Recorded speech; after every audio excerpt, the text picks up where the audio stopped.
Cuando Ricardo me llama y me propone el tema, nos toca exponer el 17 y el 18 de abril. Digo, claro, buenísimo, está bien. Y le pregunto, ¿cuál es el tema? Digo, ya vamos a hablar de gracia, de perdón, de amor, de sectas. Tiene que hablar de sectas. Digo yo, Dios mío, ¿qué les voy a decir de sectas? Un desafío grandísimo, un desafío enorme, pero al mismo tiempo una gran oportunidad de que alguien que ha estado y participó de forma activa, militante en una organización sectaria por más de 10 años, creyendo lo que dice cree, predicando lo que dice predica, viviendo como se vive en una organización de este tipo, pueda tomar ese insumo de años de experiencia y proponer a la iglesia una reflexión que nos podría parecer incómoda quizás. Es una palabra que tal vez esquivamos, sobre todo en nuestros círculos eclesiales. ¿Será una mala palabra, secta? ¿Tendremos o no que enseñar de ella? Bueno, nosotros creemos que sí. Es una reflexión incómoda, pero definitivamente necesaria. ¿Por qué lo creemos así? Segunda de Pedro, capítulo 2, versículo 1 y 2, si gusta me acompaña. Dice, en el pueblo judío hubo falsos profetas, y también entre ustedes habrá falsos maestros que encubiertamente introducirán herejías destructivas al extremo de negar al mismo Señor que los rescató. Esto les traerá una pronta destrucción. Dice Pedro, pasó antes, está pasando ahora y va a pasar mañana. Y no dice, existe la posibilidad de que tal vez lleguen a enseñarle un evangelio distorsionado, lleguen a mostrarles una enseñanza distinta a lo que yo les he mostrado, tal vez no. Pedro dice, tengan seguro que habrá falsos maestros. Y a pasajes como estos y a este tipo de advertencias nos aferramos para creer no solo que es importante que conversemos acerca de sectas, no, creemos que es urgente que tengamos una reflexión sobre este tema. Y si quizás alguien llegó, no tenía claro cuál era el tema que íbamos a exponer esta tarde noche, y creía que íbamos a escuchar una enseñanza diferente, una doctrina, déjeme decirle que el objetivo de esta enseñanza es que usted salga de aquí creyendo que tiene todo que ver con usted el tema que vamos a tratar hoy. Se espera una participación muy activa de nosotros en esta lucha que no es contra sangre ni carne, esta lucha diaria que manejamos contra ese tipo de enseñanzas. Pero ¿qué tipo de participación? ¿Qué puede hacer un cristiano con esa realidad? Con que hay personas predicando un evangelio que no es el correcto y que hay gente en las bancas de una iglesia que predica un Jesús de mentira. ¿Cuál es nuestro papel? Acompáñeme estos minutos, es lo que veremos. Señor, gracias por la oportunidad, por tu fidelidad, Señor, porque nos permites abrir tu palabra y conocerte mejor. Estamos ante ti, Señor, con un corazón lleno de humildad, sin más credenciales que tu obra allí en esa cruz, Señor, que tu muerte por nosotros. Que tu Espíritu Santo infunda vida a este mensaje, Señor, y que a pesar de las deficiencias que pueda presentar hoy el que expone, que un corazón despierte, Señor, al llamado de tu voz, que responda, Señor, a tu llamado de gracia y no dejes que salgamos de aquí, Señor, sin haberte visto, sin haberte escuchado, Jesús. Por tu nombre. Amén. Vamos a abordar el tema alrededor de 4 preguntas. Son preguntas sencillas para tener el orden de secuencia, son 2 qué y 2 cómo. Primero vamos a ver qué es una secta. Vamos a entender qué caracteriza a una secta, o sea, cómo identificamos una secta. 3, cómo responder bíblicamente ante una secta. Y el 4 punto que veremos esta noche es cómo responder bíblicamente ante el miembro de una secta. Alrededor de esas 4 preguntas vamos a estar conversando. Primero de los puntos, ¿qué es una secta? No es esta una exposición académica, no ese es el camino que queremos tomar, pero es importante que entendamos algunos conceptos antes de poder ya entrar y agarrar el mensaje de frente. Religión, denominación y secta. Puede ser que estemos utilizando como sinónimos estos términos y no son lo mismo. Una religión no es una secta no es una denominación, no son lo mismo, a pesar de que tiene muchísimo que ver uno con el otro, pero es importante que entendamos las diferencias. ¿Qué es una religión? Y tal vez la definición académica más básica que encontramos y resumida es que una religión es un conjunto de creencias acerca de Dios. Y hay creencias centrales en una religión y hay creencias periféricas en una religión. ¿Qué es esto? Las creencias centrales son las creencias sobre las cuales descansa todo el eje doctrinal, toda declaración de fe de una iglesia de una religión descansan sobre las creencias centrales, sobre las creencias fundamentales. Y hay otras creencias que más bien a partir de estas creencias centrales orbitan alrededor de ellas. Son creencias periféricas de cada religión. Y encontramos religiones como el islamismo, el hinduismo, el budismo y el cristianismo, naturalmente. Denominación, ¿qué es una denominación? Okay. Es un grupo que pertenece a una religión, o sea, dice, yo formo parte de esta religión, que adopta y, palabra clave, respeta todas las creencias centrales de una religión. Respeta todas las creencias fundamentales de una religión. Y se diferencian de otro grupo que pertenece a la misma religión por el entendimiento y la práctica de algunas de las creencias secundarias o creencias periféricas de esa religión. ¿Y qué denominaciones encontramos? Pues, los bautistas, el pentecostal, el presbiteriano, todas coinciden en esas creencias centrales, pero hay alguna libertad de movimiento, de pensamiento, de preferencia en cuanto a esas creencias secundarias de la religión. ¿Qué es una secta entonces? Que es el tema que nos convoca hoy. Es un grupo que también se identifica con el nombre de una religión, parecido a denominación, ¿verdad? Pero, ojo, se aparta de alguna o de algunas de sus creencias centrales o fundamentales. De algunas o de todas las creencias fundamentales. Eso es una secta. Eso entendemos por secta. Y hay sectas en el Islam, hay sectas en el budismo, en el hinduismo y en el cristianismo, que es el tema que hoy nos atiende. Y quizás alguien pueda preguntar, ok, ¿cuáles son las creencias centrales del cristianismo? Muy buena pregunta y necesaria. Creemos como cristianos que las creencias fundamentales de nuestra fe son aquellas que tienen una implicación directa en la salvación de las personas. No necesariamente cómo se toca la música o no, ¿verdad? No necesariamente si meten a alguien completamente a la hora de bautizarse o nada más le meten su cabeza, no. Es aquella que tiene implicación directa en la salvación de las personas. Eso entendemos como una creencia fundamental. Y vamos a repasar 4 de estas. La autoridad exclusiva de la Biblia. Creemos que la Biblia como palabra inspirada de Dios es la que rige toda nuestra declaración de fe. Todo lo que hacemos, todo lo que declaramos como apegado a nuestra doctrina está en la Biblia, únicamente en la Biblia. Hay maestros, hay organizaciones, hay líderes, pero nos regimos por la Biblia. Creemos en un Dios trino, un Dios Padre, Hijo y Espíritu Santo. Tercero, y no es en orden de importancia, simplemente para mostrarlo. Tercero, creemos en la salvación por gracia. Nosotros como cristianos creemos que a través de la fe en el sacrificio de Jesucristo, con un verdadero arrepentimiento, alcanzamos salvación, perdón por nuestros pecados y vida eterna, sin que tengamos que cumplir o reunir algún mérito para alcanzarlo.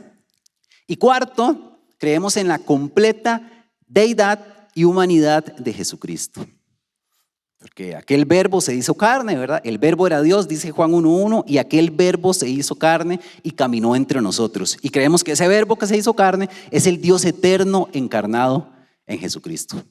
4 creencias que todo cristiano tiene que tener fundamentado, tiene que estar sólido y conocer ese sustento bíblico sobre el cual descansa nuestra fe.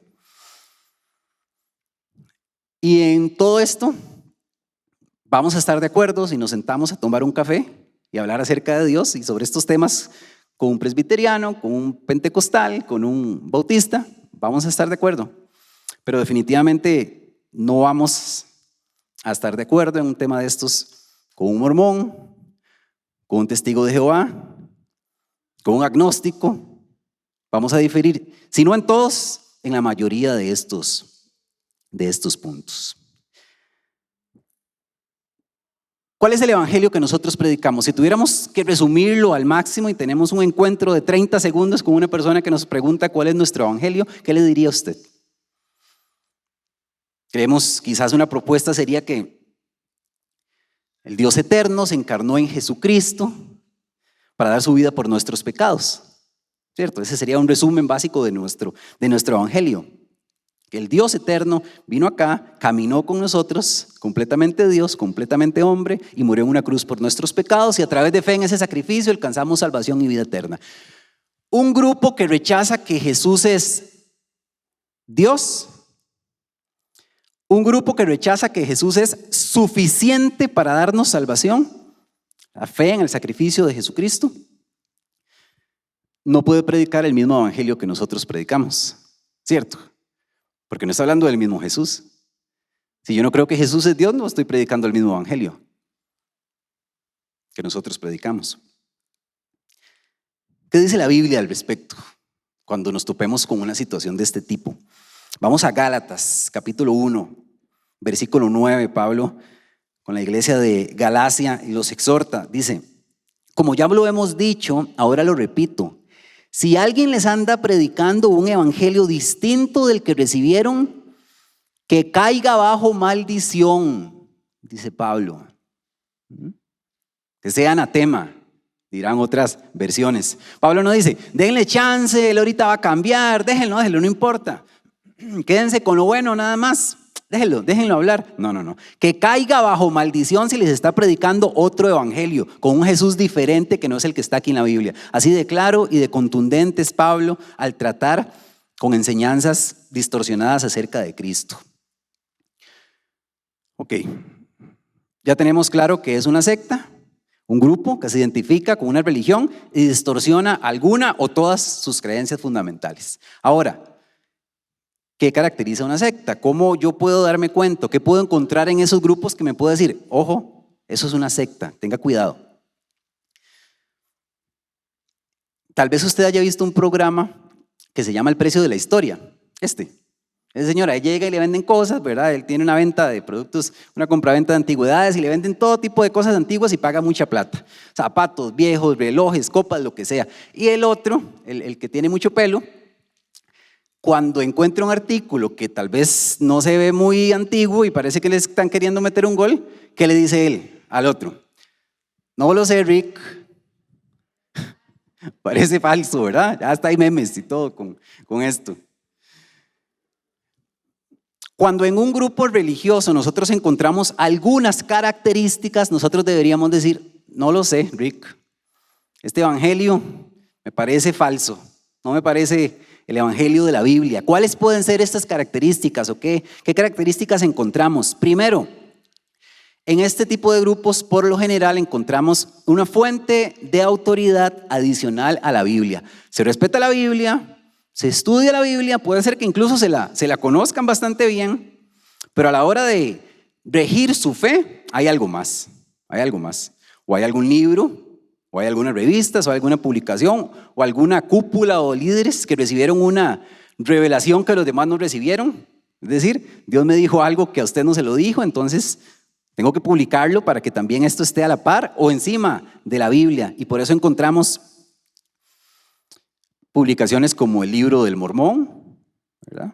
Que un profeta, un señor Joseph Smith, se topa algún día con unos profetas y él dice, bueno, esto lo tengo que dejar registrado y está prácticamente que a la par de la Biblia en su normativa de fe. O si no, encontramos la palabra de Dios, pero distorsionada, una deformación de la existente. Y encontramos Biblias como la traducción del Nuevo Mundo de las Santas Escrituras que utilizan los testigos de Jehová y que con un desprecio y atropello a la gramática de los manuscritos más antiguos del griego, ellos hacen que la Biblia diga lo que les conviene que diga la Biblia para favorecer a su doctrina. Segundo, un ataque o un desprecio por el cristianismo histórico. ¿Por qué pasa eso? Porque a ellos no les gusta ni citar alguna fuente antigua, ni hablar ni de la primera iglesia, ni de los primeros cristianos. Porque el sentir de ellos y lo que ellos venden es que desde el momento en que ellos comenzaron, llegaron a purificar una fe que estaba siendo distorsionada. A pesar de que la mayoría de estas sectas, de estos grupos nacen a finales del siglo XIX, ellos dicen, no, antes de nosotros lo único que estaban haciendo era pervertir la fe, nada más. Entonces nosotros llegamos aquí a purificar esta fe que lastimosamente estaban pervirtiendo. Tercera característica para que si usted empieza a ver, usted diga, ojo, esto está mal, esto no me suena bien.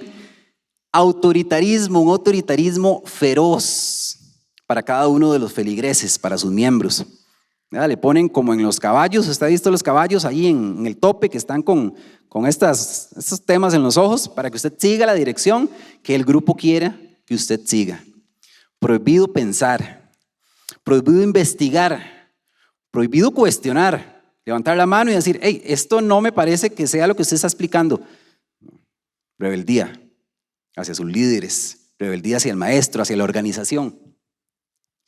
No busque en internet, le dicen, no se ponga a buscar. Afuera hay perdición, aquí es donde nosotros tenemos la verdadera fe. 4, falsas profecías. Esos grupos sectarios han profetizado el fin del mundo en 1891, por lo menos el caso de los mormones, los testigos de Jehová 1914. Hace poco, en el 2012, hay un grupo religioso que se llamaba Iglesia de Dios, que predijo que en el 2012 se iba a acabar el mundo. Dice Deuteronomio 18, acompáñeme a Deuteronomio 18, 21 y 22. Tal vez te preguntes, ¿cómo podré reconocer un mensaje que no provenga del Señor? Si lo que el profeta proclama en nombre del Señor no se cumple ni se realiza, será señal de que su mensaje no proviene del Señor. Bueno, el mundo no se acabó ni en 1914, ni en 1891, ni en el 2012. Entonces, ¿provenía del Señor ese mensaje o no? Y la justificación normalmente en estos grupos es que no teníamos la revelación suficiente en ese momento para dar una fecha exacta, o bueno, algunas de las personas que estaban en nuestra organización no entendieron bien el mensaje bíblico y se atrevieron a dar una fecha, una profecía. A pesar de que la Biblia es muy clara. No le temas, termina diciendo el pasaje, ¿verdad? No le temas. 5ª característica para decir, no lo sé, Rick. Exclusivismo.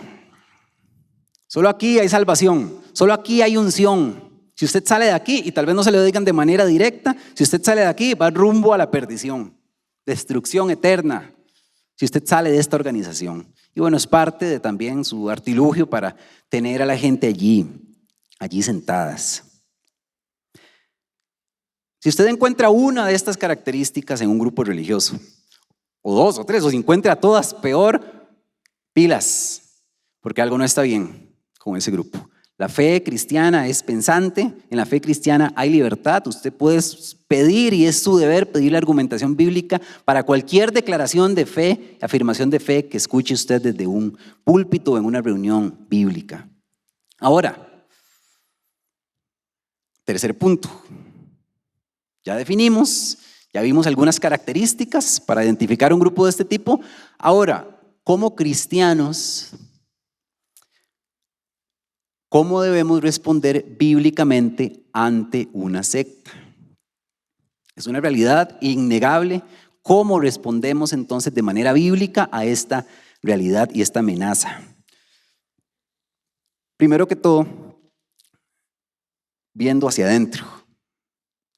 No luchamos contra esto viendo primero hacia afuera o disparando.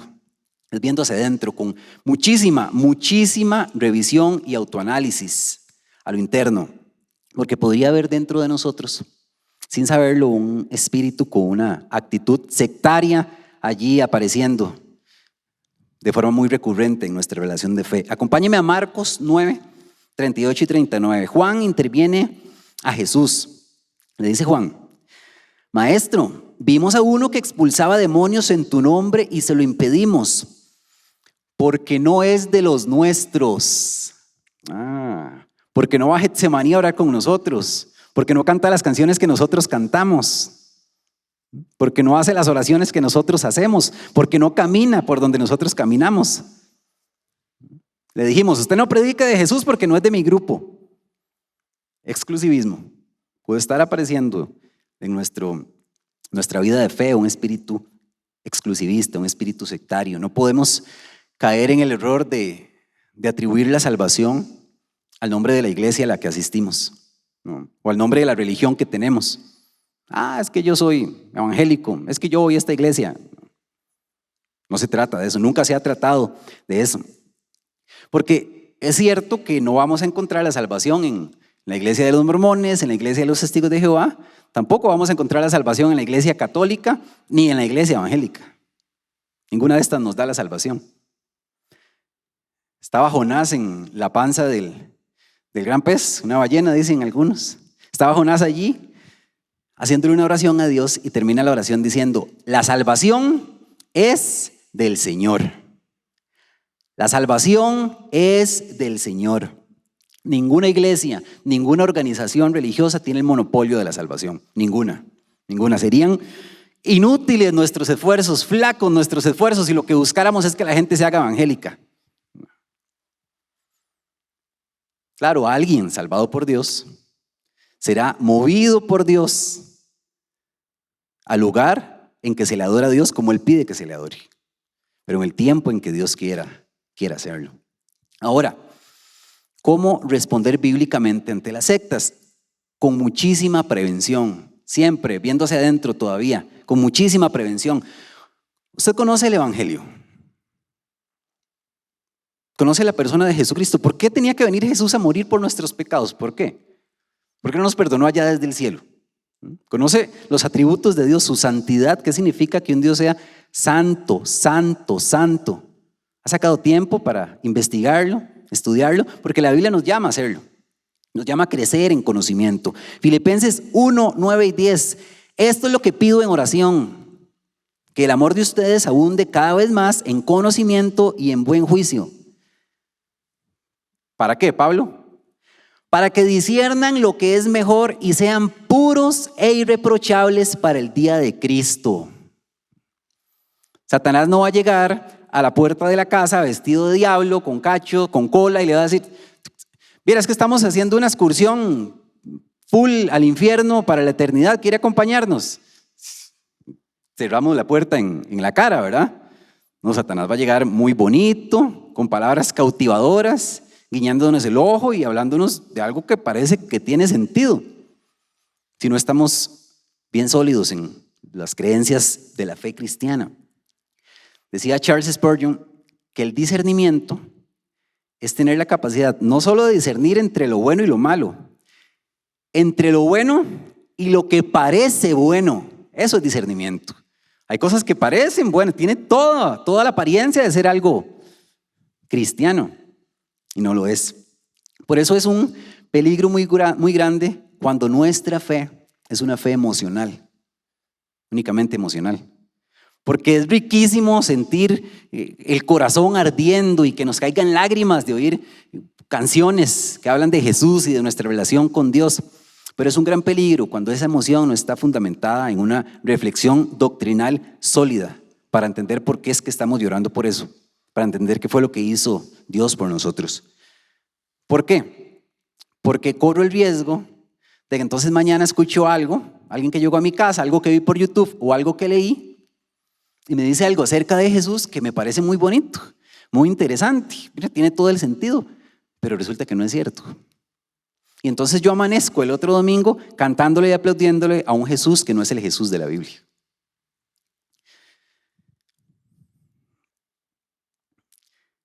Sentimiento sin entendimiento es la ruta segura para caer en una secta.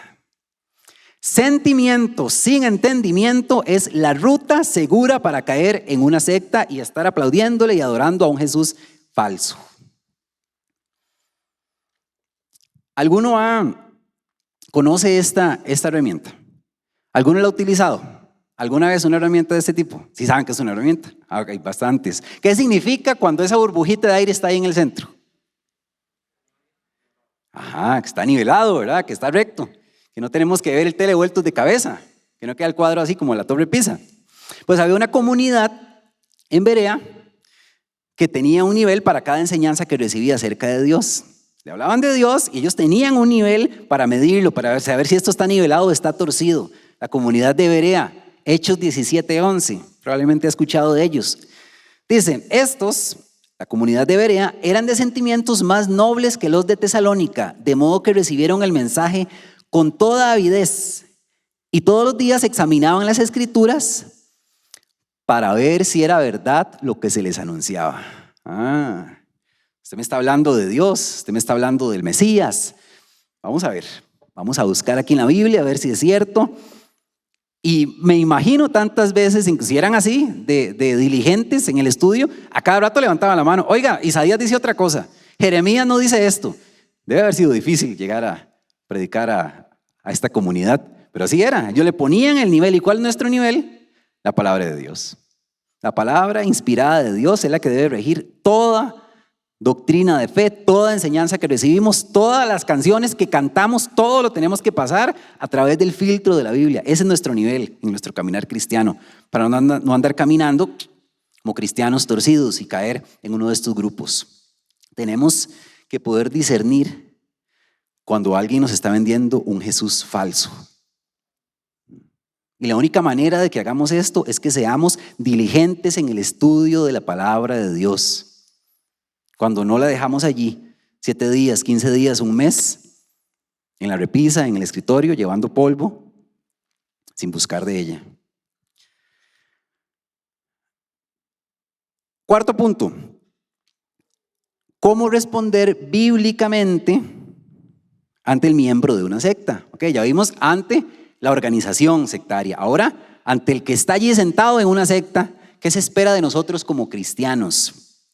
Lo condenamos, lo rechazamos, es mi enemigo, le tengo que disparar, mi enemigo acérrimo, ni se me acerque, no me venga a hablar de esas cosas. ¿Qué le parece esta palabra?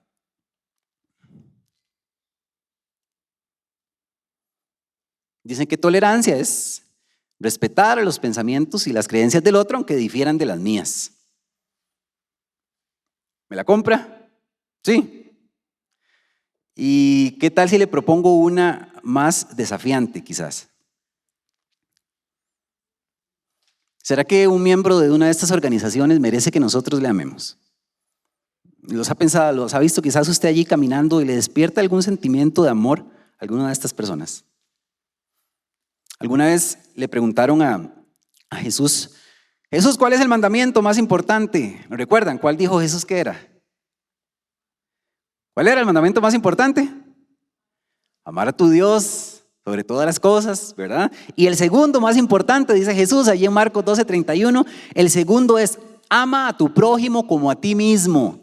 No hay otro mandamiento más importante que estos. Cuando usted los ve ahí caminar, se supone que nosotros deberíamos amarlos como si fuéramos nosotros los que estamos allí caminando sin Jesús.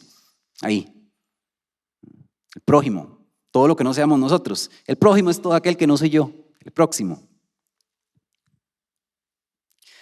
En el año 2004, una muchacha argentina está con un cuadro de anemia y le detectan una deficiencia en su producción de glóbulos rojos y le recetan un medicamento por 5 meses.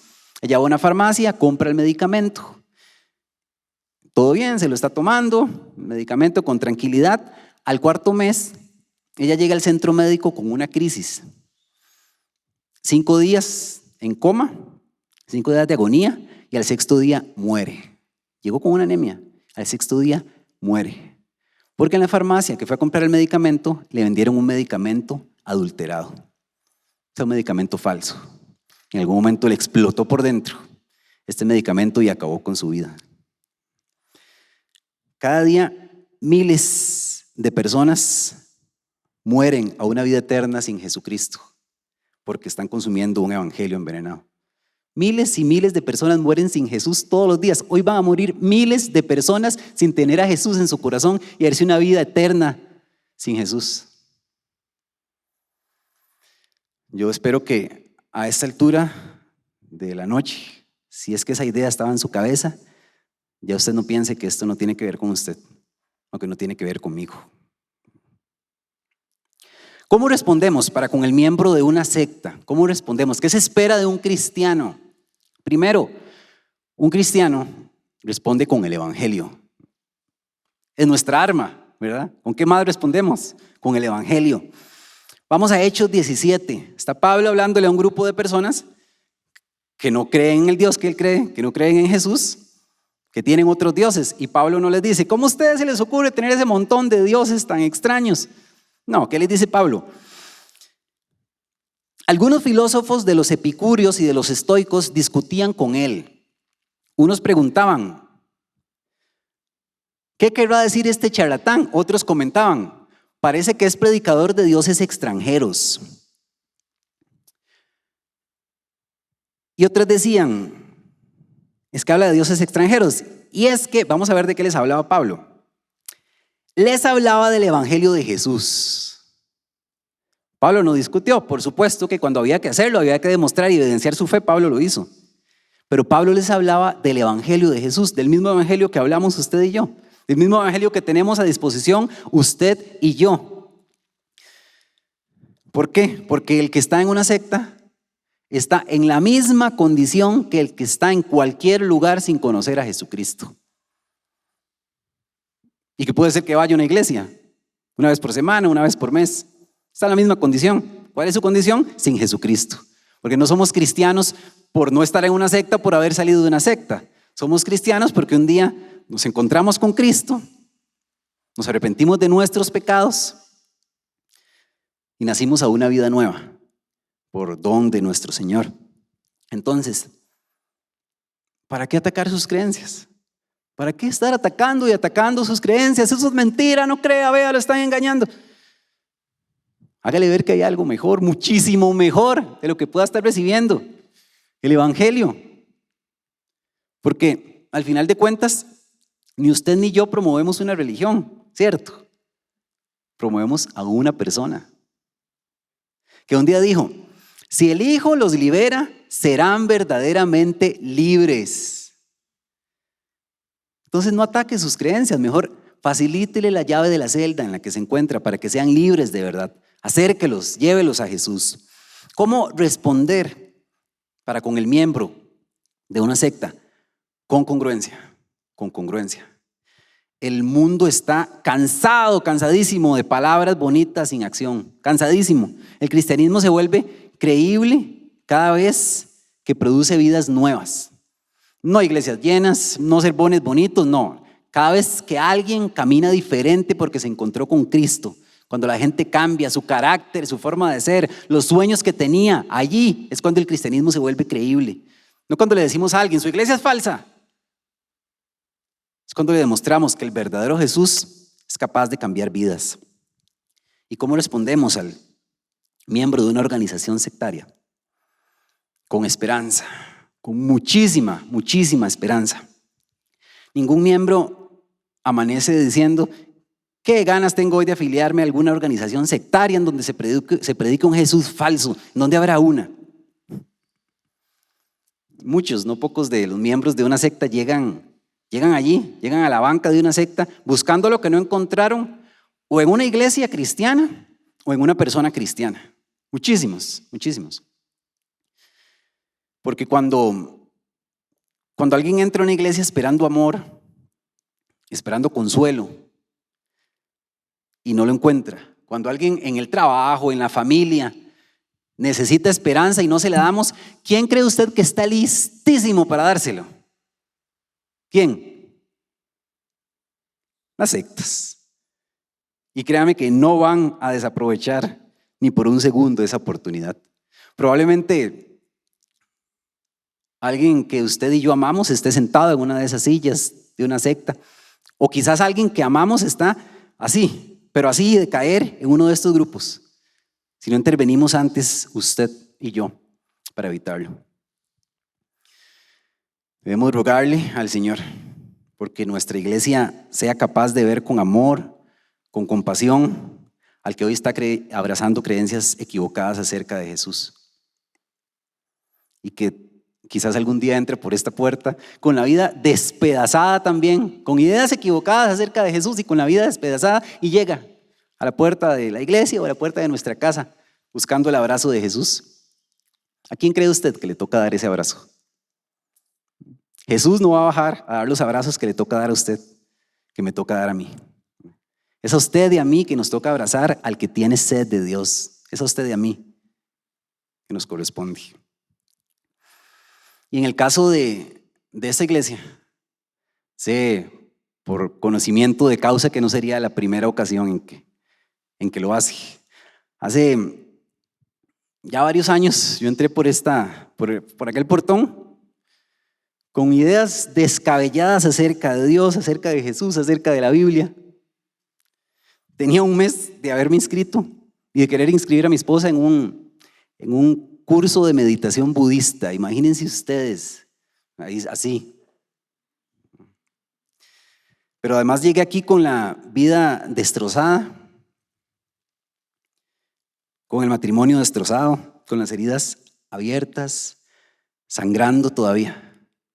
Y nadie me dijo, usted es un hereje, ¿cómo va a creer esas cosas que cree? Nadie atacó lo que creía, nadie me rechazó. Me curaron las heridas, me abrazaron, me dieron consuelo.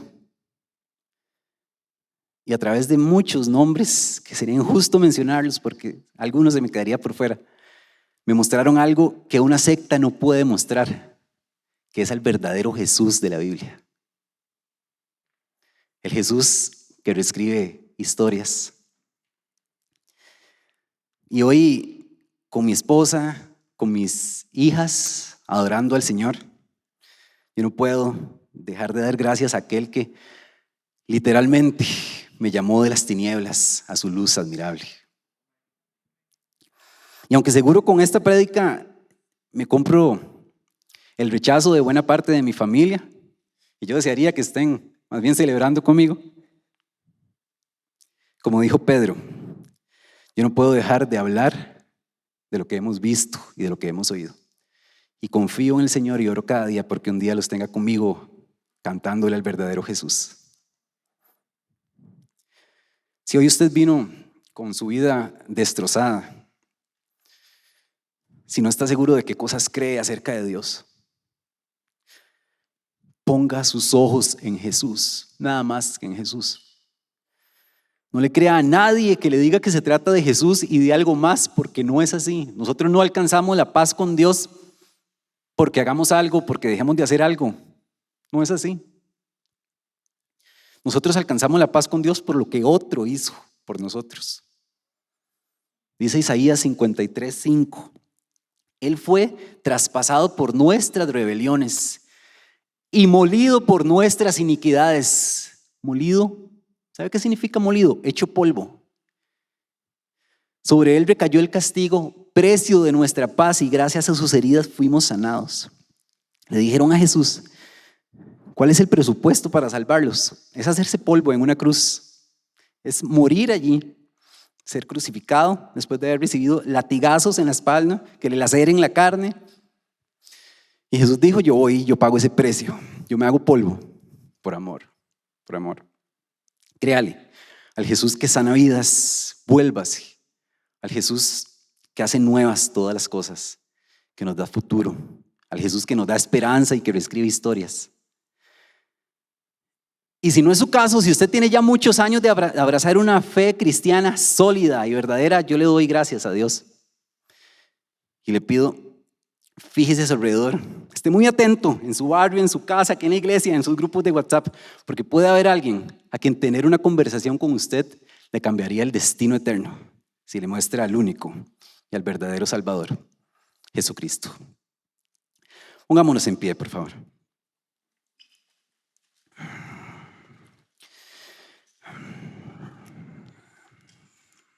Señor, gracias Dios. Gracias por pagar un precio tan caro. Dice tu palabra que fuimos comprados por un precio alto, altísimo, Señor, altísimo. Cuando sacamos cuentas, no tenemos la capacidad, Señor, de responder hacia a tu llamado. No tenemos la capacidad de estar en paz contigo por nuestros propios medios, Dios. Pero tú te despojaste de tu gloria y bajaste acá a caminar entre nosotros, Señor. Te pusiste unas sandalias, oliste nuestro sudor, chocaste con nuestros hombros, Señor, padeciste nuestras necesidades. Por amor, por amor.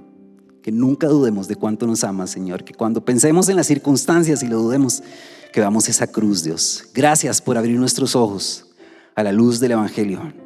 Porque no creemos porque seamos más inteligentes, creemos porque un día tocaste nuestro corazón, Señor. Toca el corazón de tanta gente que hoy recibe un evangelio envenenado, Dios. Un evangelio adulterado. Ayúdanos a ser faro para aquel que no te tiene en su vida, Señor, y que quizás tiene nada más una religión vacía, de ritos, de prácticas. Ayúdanos, Señor, para que viendo el testimonio nuestro, alaben a nuestro Creador y a nuestro Dios. Hoy te pido también, Señor, por alguien que quizás que esté aquí y no está seguro de si tiene una relación contigo, si está en paz contigo, si no sabe si es salvo, Señor, y tal vez nunca se ha comprometido con tu palabra. Que de un corazón sincero y genuino brote una oración, Señor, y te diga: Padre, perdón por todo este tiempo que he caminado en dirección contraria, que me he escondido de ti, Señor.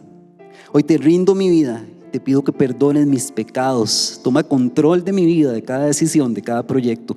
Dame un nuevo corazón, dame una nueva vida, Señor, que reaccione a tu voz, que responda a tu llamado, y que hoy alguien vuelva a casa sabiéndose en paz con Dios.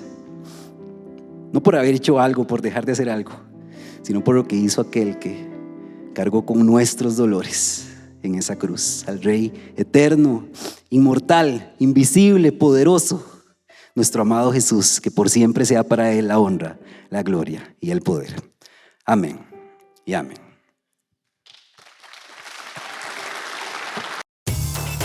Este fue nuestro mensaje de vida.